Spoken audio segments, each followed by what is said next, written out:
الحمد للہ وکفا والصلاة والسلام علی سید الرسل و خاتم الانبیاء اما بعد۔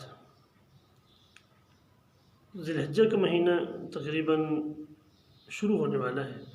اور ذی القعدہ کا مہینہ تقریباً نصف سے آدھے سے اوپر ہو چکا ہے۔ تو اب ذی الحجہ کے مہینہ میں ہر صاحب نصاب نے قربانی کرنی ہوتی ہے، لہذا کون سا آدمی ہے کہ جس کے پاس کتنا مال ہو تو اس پر قربانی واجب ہے، اور کس کس شخص پر قربانی واجب ہے۔ ان میں سب سے پہلے قربانی ہر اس مسلمان پر واجب ہے، سب سے پہلی شرط کہ مسلمان ہو، غیر مسلم پر قربانی واجب نہیں۔ دوسری شرط یہ کہ عاقل ہو، عقل مند ہو، بے وقوف، مجنون، دیوانہ، اس پر قربانی واجب نہیں۔ نمبر 3، بالغ ہو، نابالغ اس پہ قربانی واجب نہیں ہے، چاہے بہت بڑا سرمایہ دار ہی کیوں نہ ہو۔ اور چوتھی چیز، مقیم ہو۔ اگر قربانی کے جو 3 دن ہیں، 10 ذی الحجہ، 11 ذی الحجہ اور 12 ذی الحجہ،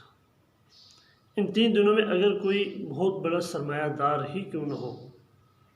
اس کے پاس بہت زیادہ مال و دولت ہی کیوں نہ ہو، لیکن وہ سفر میں ہے، مسافر ہے، شرعی جو مقدار سفر کی ہے،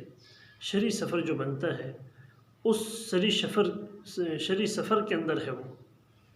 تو اس صورت میں اس شخص پر بھی قربانی واجب نہیں ہے۔ ہاں، اگر وہ قربانی کے دنوں میں واپس آ جاتا ہے، اپنے مقام پہ پہنچ جاتا ہے، 11 کو پہنچ جائے، 10 کی شام کو پہنچ جائے، 11 کو پہنچ جائے، 12 کو پہنچ جائے، 12 کی غروب آفتاب سے پہلے پہنچ جاتا ہے، تو اس پر قربانی واجب ہو جاتی ہے۔ اب قربانی کا نصاب کیا ہے،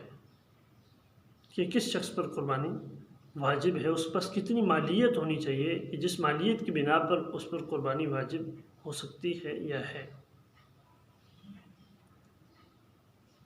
ان میں 52.5 تولہ چاندی، اس کی قیمت کے بقدر اس کے پاس مالیت ہے، پیسہ ہے، یا کچھ سونا ہے، کچھ چاندی ہے، کچھ مال تجارت ہے، کچھ اور چیزیں ہیں جو گھر کی ضرورت سے زائد سامان ہے، وہ ہے۔ ان سب کی مالیت اگر 52.5 تولہ چاندی کی قیمت پر پہنچ جاتی ہے تو اس پہ قربانی واجب ہے۔ دیکھیں، زکوٰۃ کے نصاب کے لیے 4 چیزوں کا ہونا ضروری ہے: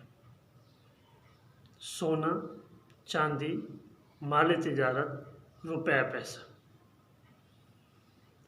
لیکن قربانی واجب ہونے کے لیے، قربانی کے وجوب کے لیے، ان 4 چیزوں کے ساتھ ساتھ ایک 5ویں چیز بھی ہے: سونا، چاندی، مال تجارت، روپیہ پیسہ، اور 5ویں چیز حاجت اصلیہ، ضرورت اصلیہ سے زائد سامان، یعنی جو گھر کی ضرورت سے زائد ہے سامان۔ وہ علماء نے لکھا ہے کہ ضرورت اصلیہ، حاجت اصلیہ سے مراد ہر وہ ضرورت جو جان یا آبرو سے متعلق ہو، جان یا آبرو سے متعلق ہو، یعنی اس کے پورا نہ ہونے سے جان یا عزت کے جانے کا اندیشہ ہو، وہ ضرورت اصلیہ میں شامل ہے۔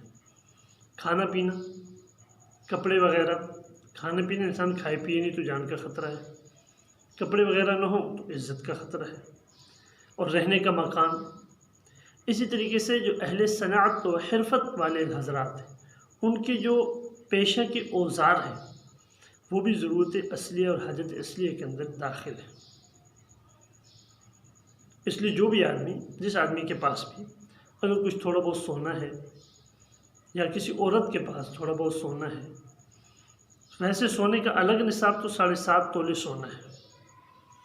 اور چاندی کا الگ نصاب 52.5 تولہ چاندی ہے۔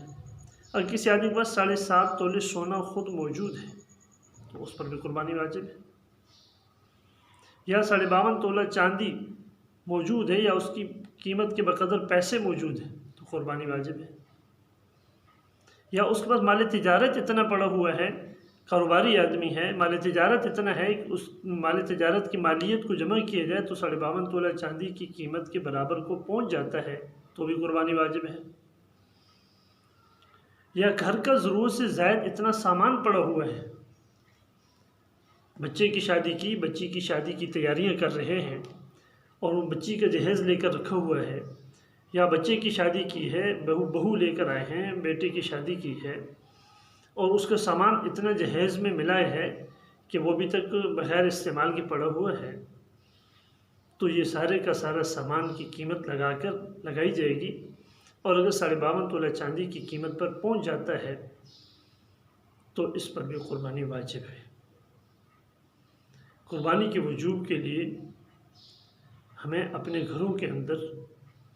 جو ضرورت سے زائد سامان ہے اس کا بھی اندازہ لگانا ہوگا، اور اس کے لیے میں نے ضرورت کون سی ہے وہ میں نے عرض کر دی کہ جو جان یا عزت کے لیے جان یا عزت کو خطرہ ہو، جس سے انسان کی جان اور عزت محفوظ رہ سکے، وہ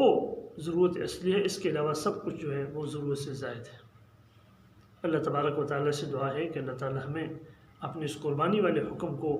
اچھے طریقے سے اس کو ادا کرنے کی اور اخلاص کے ساتھ اس پر عمل کرنے کی اللہ ہم سب کو توفیق عطا فرمائے۔ وما علینا الا البلاغ۔